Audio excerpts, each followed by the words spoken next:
Do t'jemi me kolegun ton pas pak Sokol Dema përsa i përket zhvillimeve të ditës sotme që vin nga kronika ku zhvillimi më i rëndësishëm është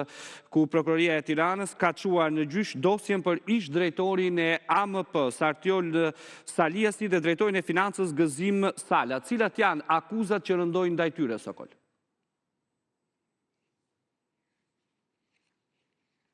Po, Nertil, përshëndetje. Në fakt, është një lajm të cilin e kemi raportuar disa ditë më parë, megjithatë tashmë zyrtarisht Prokuroria e Tiranës ka njoftuar për kalimin për gjykim, pra për dorëzimin e dosjes në gjykatën e Tiranës, sa i përket dy drejtorëve të AMP-s, një ish më saktë,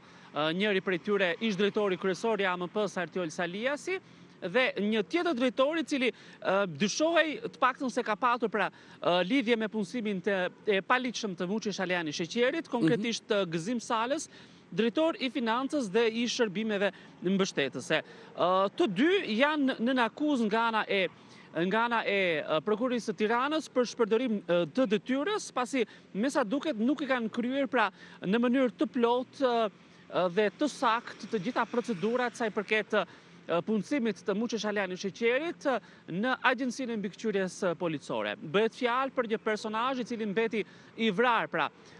në jashtë ambienteve të aeroportit të Rinasit bashkë me Gilman Dodanin, duke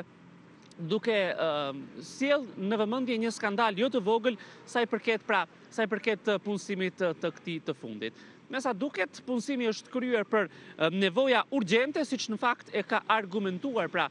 përmes dokumentacioneve të falsifikuara. Megjithatë, deri në këtë fazë çfarë thuhet konkretisht në dosjen e prokurorisë Sokol? Për shembull, cilat janë dyshimet e prokurorisë? Është punësuar në mënyrë emergjente pa kaluar të gjithë filtrin apo fazat që një punonjës pra kalon të gjithë filtrin për të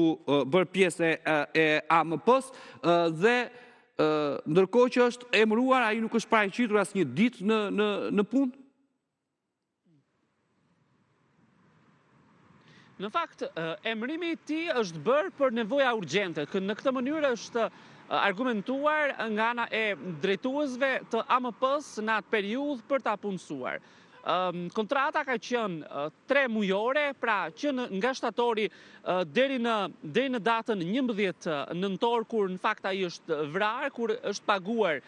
në mënyrë të plotë. Megjithatë, ai nuk është paraqitur asnjë ditë në punë në Agjencinë e Mbikëqyrjes Policore, duke marrë pagesë në mënyrë krejtësisht të paligjshme. Pra, në këtë kuadër duket se punësimi i tij ka ngjallur dyshime të forta se mund të ketë qenë pra punësim që është porositur nga persona dhe grupet e tjera kriminale të cilët në një farë mënyre e kanë punësuar aty për të kontrolluar, për të informuar çfarë do lloj lëvizje operacionale që mund të kishte pra Agjencia e Mbikëqyrjes Policore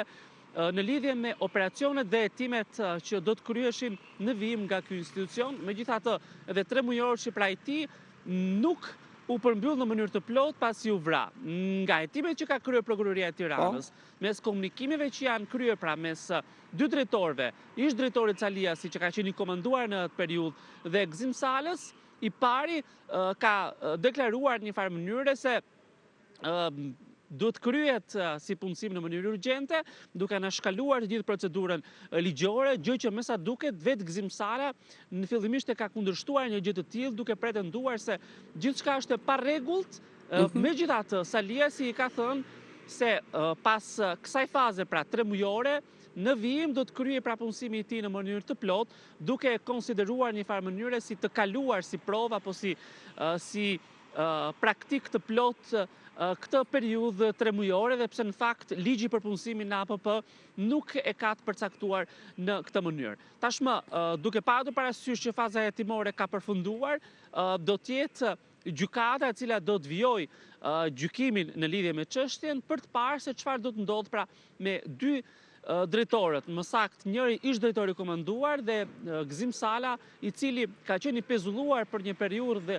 rreth 1 mujore nga ana e gjykatës së Tiranës, por disa ditë më parë me vendim të apelit të Tiranës ai është rikthyer në detyrë dhe gjykimi i tij do të bëhet pra pa mas sigurie, pra pa masën që ishte dhënë më herët pezullim nga detyra. E qartë. Dhe të mos largimit pra nga shteti. Faleminderit Sokol për gjitha këto informacionet.